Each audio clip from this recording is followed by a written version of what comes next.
Hi అండి, అందరూ ఎలా ఉన్నారు? అందరూ బాగున్నారా? మేమైతే చాలా బాగున్నామండి. మీరు కూడా బాగుండాలని మనస్ఫూర్తిగా కోరుకుంటున్నాం.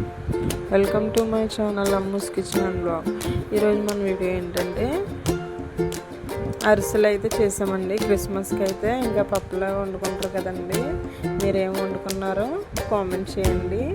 క్రిస్మస్ పండగకి నేనైతే అరిసెలు వండానండి. యాక్చువల్గా అయితే ఇది సంక్రాంతికి ఇది వండుతారండి. మాకైతే ముందుగానే వండుకున్నామండి మేము అయితే. నేనైతే ఫస్ట్ టైం వండానండి అరిసెలు అయితే సూపర్ టేస్ట్గా వచ్చినాయండి. చాలా పర్ఫెక్ట్గా వచ్చినాయండి. నేనైతే 1 కేజీ బియ్యంతో అయితే వండానండి అరిసెలు అయితే. నేనైతే ఫుల్గా వీడియో తీయలేదు కానీ కొంచెం వీడియో తీసానండి. నేను కూడా ఫస్ట్ టైమే కదండి, ఈసారి పర్ఫెక్ట్గా ఉన్నప్పుడు మళ్ళీ తీద్దామని కొంచెం తీసానండి. 1 కేజీ బియ్యానికి అయితే ప్రిపేర్ చేశానండి. మీరు ఎంతమందికి అరిసెలు అంటే ఇష్టమో కామెంట్ చేయండి. ఇక్కడైతే నేను బెల్లం పాకం పడుతున్నానండి అరిసెలకి అయితే. నేనైతే 1 కేజీ బియ్యానికి అయితే 3/4 కేజీ బెల్లం అయితే తీసుకున్నానండి. నేనైతే 20 అవర్స్ అయితే నానబెట్టానండి. 20 గంటలు 18 నుంచి 20 గంటలు బియ్యాన్ని నానబెట్టుకుని అప్పటికప్పుడు మనం నీళ్ళు వాడిపోయిన తర్వాత బియ్యాన్ని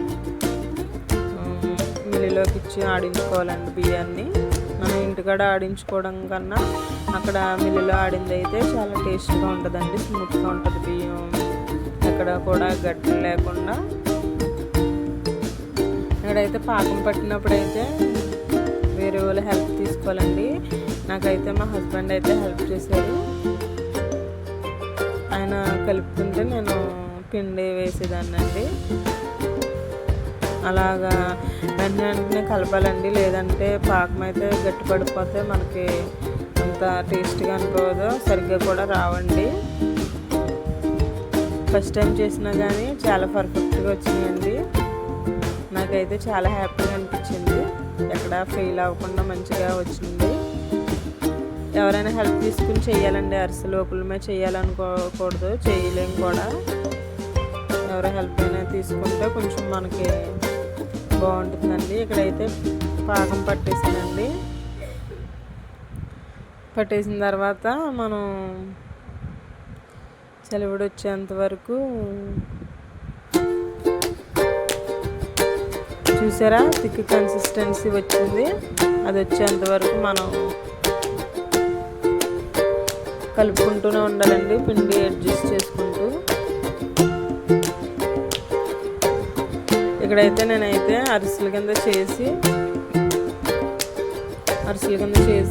వేస్తాను. మా హస్బెండ్ అయితే తీసేవారండి అరిసెలని. నువ్వుల అరిసెలు అంటే ఇష్టమో, మామూలు ప్లెయిన్ అరిసెలు అంటే ఇష్టమో కామెంట్ చేయండి. నూనెలో వేసినప్పుడు చాలా జాగ్రత్తగా వేయాలండి, అది మీదకి వచ్చే అవకాశం కూడా ఉంటుంది. ఆయిల్తో చేసినప్పుడు బిగినర్స్ అయితే చాలా జాగ్రత్తగా ఉండాలి. నాకైతే కొంచెం అలవాటేనండి వంటలు చేయడం. చూసారు కదండి అరిసెలు ఎంతో టేస్టీగా, అలా కొంచెం బ్రౌన్ కలర్లోకి వచ్చేదాకా మనం చేసుకోవాలండి. అంతేనండి అరిసెలు రెసిపీ వచ్చి. ఇంకా ఇక్కడైతే నేను మార్నింగ్ టిఫిన్ అయితే ఉప్మా చేశానండి. ఎర్రనొక ఉప్మా సేమియాలు వేసి ఇంకా తాలింపు పెట్టేసి ఇంకా వేరుశనగుళ్ళు, పచ్చిశనగపప్పు, కొంచెం జీలకర్ర, కొంచెం ఆవాలు వేసుకొని వేయించుకుంటానండి. వేయించుకున్న తర్వాత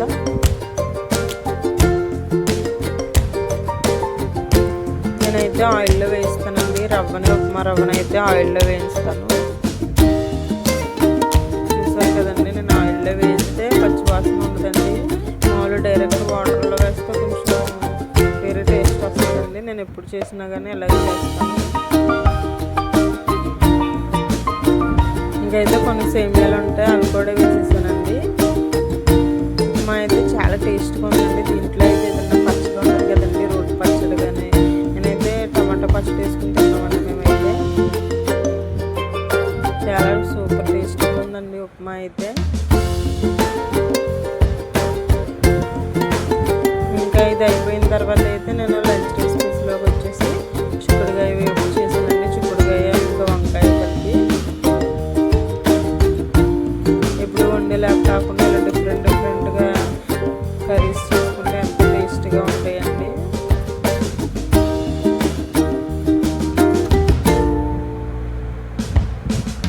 ఇంకా ఇలాగా నేను రవ్వ వేగిపోయిన తర్వాత వాటర్ వేస్తానండి. వాటర్ వేసేసిన తర్వాత మనం అది సిమ్లో పెట్టేసి లో ఫ్లేమ్లో పెట్టేసిన తర్వాత మూత పెట్టేసి మగ్గించాలండి. రవ్వను ఎప్పుడైనా సరే అప్పుడు ఆవిరికి మగ్గిపోద్దండి. అప్పుడు చాలా టేస్టీగా వచ్చి పొడి పొడిలాడుతూ ఉంటుందండి ఉప్మా అయితే.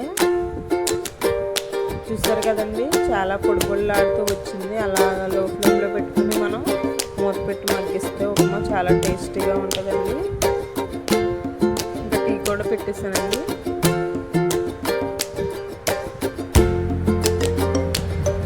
టీ పెట్టేసిన తర్వాత ఇంకా ఆఫ్టర్నూన్ లంచ్కి అయితే నేను చిక్కుడుకాయ టమాటా ఇంకా వంకాయ వేసి ఏబుల్లో పెడుతున్నానండి. అంటే కర్రీ లాగా నుండి ఇంకా వాటర్ వేయకుండా ఇంకా అలాగా మగ్గిచ్చేస్తానండి. ఇంకా బండి పెట్టుకుని ఆయిల్ వేసుకున్న తర్వాత ఒక ఉల్లిపాయ 2 పచ్చిమిరపకాయలు వేసుకుని వేయిస్తానండి. వేయించిన తర్వాత అది కొంచెం వేగిన తర్వాత మనం ముందుగా శుభ్రం చేసి పెట్టుకున్న చిక్కుడుకాయ ముక్కలు ఉంటాయి కదండి, చిక్కుడుకాయలను దాంట్లో వేసుకోవాలండి.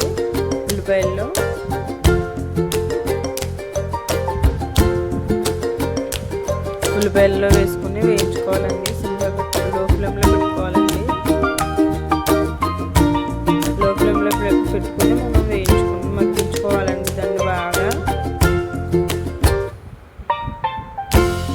అలాగే 2 టమాటాలు వేసుకోవాలండి. చిక్కుడుకాయ కూరలో టమాటా వేసుకుంటే చాలా టేస్ట్గా ఉంటుందండి. ఇంకా ఇందులో ఎటువంటి మసాలాలు కానీ అల్లం వెల్లుల్లి పేస్ట్ కానీ వేసుకో అవసరం లేదు. న్యాచురల్గా వండుకుంటే చాలా టేస్ట్ ఉంటుందండి చిక్కుడుకాయ కూర అయితే. ఇలా మందికి చిక్కుడుకాయ టమాటా కర్రీ అంటే ఇష్టమో కామెంట్ చేయండి. ఇంకా చిక్కుడుకాయలు వేసిన తర్వాత నేనైతే 2 టమాటాలు కూడా కట్ చేసుకుని నేను చిక్కుడుకాయలు వేసేసానండి మగ్గిపోద్దని. వేసేసిన తర్వాత టమాటాలు కూడా వేసిన తర్వాత వంకాయ ముక్కలు ఉంటాయి కదండి, అవి కూడా వేసేసాను.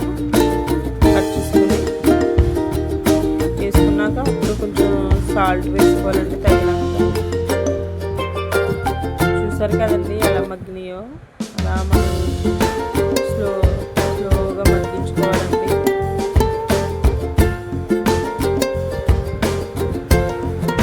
మగ్గించుకున్న తర్వాత చిన్న వంకాయ ముక్కలు కూడా వేసుకుని, వంకాయ చిక్కుడుకాయ కర్రీ కాంబినేషన్ చాలా టేస్టీగా ఉంటుందండి. మీలో ఎవరైనా ట్రై చేయకపోతే ఈసారి ట్రై చేయండి, సూపర్ టేస్ట్గా ఉంటుందండి. తర్వాత ఉప్పు వేసేసానండి నేను. ఉప్పు వేసేసుకోవాలి. వేసేసుకున్న తర్వాత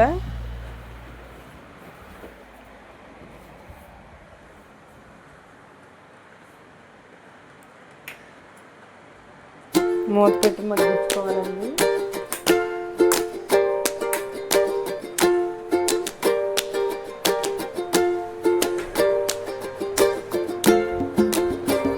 మూత పెట్టి మగ్గించుకున్న తర్వాత పూర్తిగా మగ్గిపోయిన తర్వాత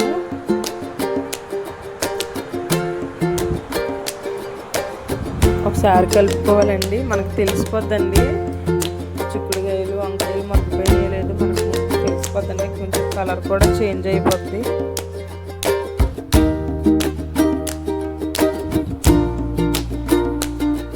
అప్పుడు కొంచెం పసుపు వేసుకోవాలండి. పసుపు వేసుకుంటే మనకి అడుగంటకుండా ఉంటుంది, అందుకని కొంచెం పసుపు వేసుకోవాలండి. పసుపు వేసుకున్న తర్వాత కలుపుకున్న తర్వాత ఒకసారి ఒక స్పూన్ కారం వేసుకోవాలండి. నేనైతే ఒక స్పూన్ వేసానండి. కూర క్వాంటిటీని బట్టి మనం వేసుకోవాలి. అంతేనండి. ఇంకా మూత పెట్టి ఒక 5 to 8 minutes అలా స్లోగా కుక్ చేస్తే టమాటా వంకాయ కర్రీ అయితే తయారైపోతుందండి. చూసారు కదండి, అలా వాటర్ వేయకుండా కూడా అలా స్లోగా కుక్ చేసాము ఆయిల్ పైకి తేలేంత వరకు. ఇక్కడైతే చేప ఫ్రైకి అయితే మ్యారినేట్ చేస్తున్నాము.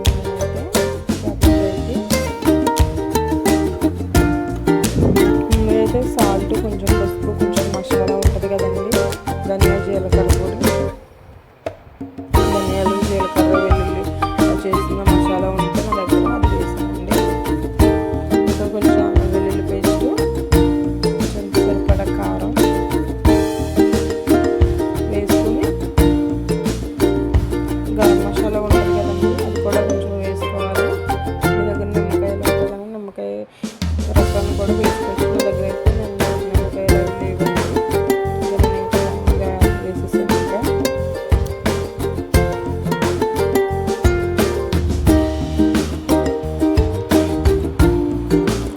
ఇదంతా ఒక ముద్దలాగా చేసుకుని ముందుగా శుభ్రం చేసి పెట్టుకున్న చేప ముక్కలను అయితే గిన్నెలోకి తీసుకుని మసాలా మిశ్రమాన్ని మొత్తం ఆ చేప ముక్కలకి పట్టించాలండి. చూసారు కదండి, నేను కలుపుకున్న మసాలా అయితే ఆ చేప ముక్కలకి క్వాంటిటీకి సరిపోయాయండి. ప్రతి ముక్కకి అలాగా అప్లై చేయాలండి.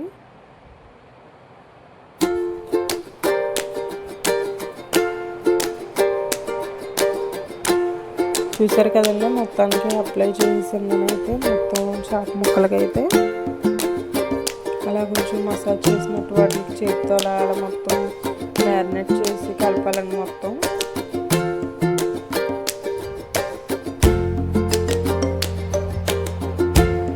కలిపిన తర్వాత ఒక 1 అవర్ అండ్ 2 అవర్స్ అయినా సరే అలా మూత పెట్టి మనం అలా ఉంచామనుకోండి, చేప ముక్కలకైతే మసాలా మంచిగా పెట్టి చాలా టేస్ట్గా ఉంటుందండి. మనం మసాలా పెట్టిన వెంటనే వేపేస్తే ఆ మసాలా అంతా నూనెలోకి వచ్చేస్తుందండి. అసలు చేపలకి ఏం పట్టకుండా అవి కూడా సరిగ్గా యాగవు, సరిగ్గా టేస్ట్ కూడా ఉండదండి. నేనైతే 2 అవర్స్ మ్యారినేట్ చేసానండి. చేసిన తర్వాత 2 అవర్స్ తర్వాత అయితే ముక్కకు మసాలా పెట్టి తక్కువ ఆయిల్లోనే వేయిస్తానండి. నేనైతే ఎక్కువ వేయను, అది ఇంకా మళ్ళీ రీయూజ్ చేయనండి. నేనైతే అలా మనకు సరిపడా ఆయిల్ వేసుకుని, ఎక్కువ వేసుకోవసరం లేదండి, స్లోగా కుక్ చేసుకుని డీప్ ఫ్రై కింద చేసుకుంటే ఎంతో టేస్టీ చేపల వేపు రెడీ అవుతుందండి. ఓపికగా వేపుకోవాలండి స్లోగా. రెండో పక్కన కూడా వేపుకోవాలండి. ఫ్యాన్కి అనుకోకుండా ఒక సేపు వేగాక అప్పుడు మనం రెండో సైడ్ వేసుకోవాలండి.